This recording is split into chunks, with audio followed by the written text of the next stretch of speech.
Bonsoir à tous. Good evening everyone. Je vais faire ce petit mot d'introduction en français.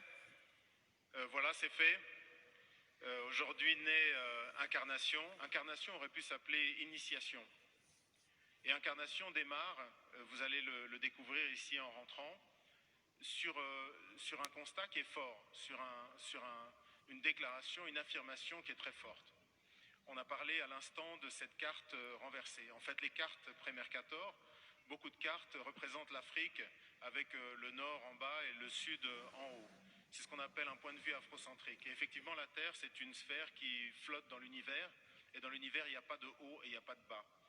Et moi, je considère effectivement que ce n'est pas anodin le fait qu'on ait choisi que l'Europe soit en haut et l'Afrique soit en bas. Deuxièmement, Mercator, ce géographe de la Renaissance, a décidé, pour essayer de développer et aider les lignes maritimes, donc en faire des lignes droites, décidé de projeter ce qui est un globe en 2 dimensions sur une carte. C'est les cartes qu'on utilise toujours aujourd'hui.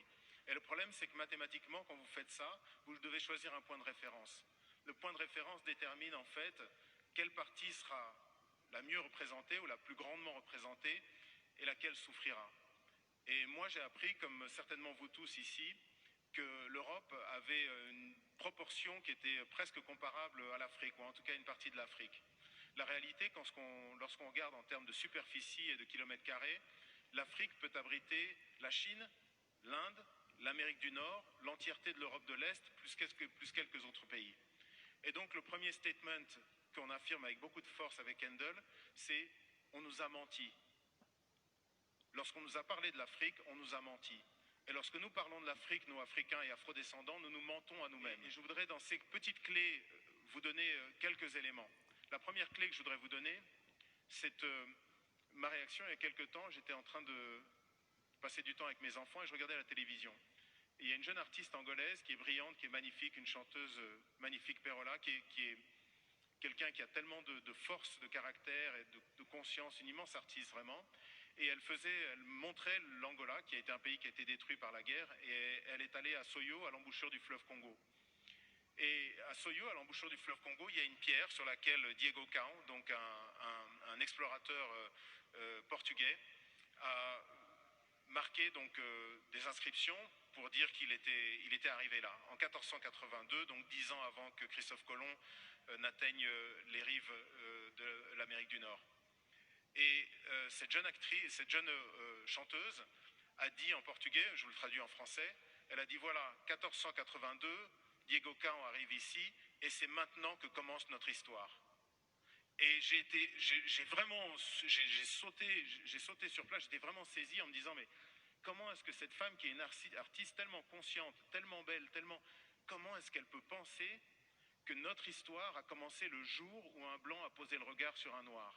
Et ça, de même que la carte, ça n'est pas quelque chose d'anodin.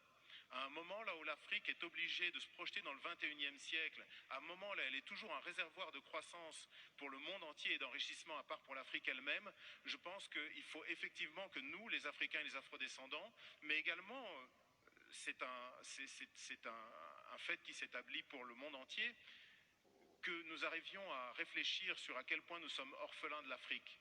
Vous savez, ce concept de mémoire fantôme, lorsqu'on vous ampute une jambe par exemple, vous avez une démangeaison où l'orteil vous gratte, mais il vous gratte terriblement et vous êtes absolument persuadé que c'est votre orteil, même si vous savez que vous n'avez plus d'orteil. Et bien c'est un peu ça le sentiment que beaucoup d'Africains finalement ressentent par rapport à l'Afrique, c'est cette espèce de douleur de mémoire fantôme. Et aujourd'hui, cette exposition essaye d'adresser cette question-là. Réapprenons, nous, les Africains, mais aussi tous les gens qui ont un intérêt par rapport à ce continent, à nous regarder.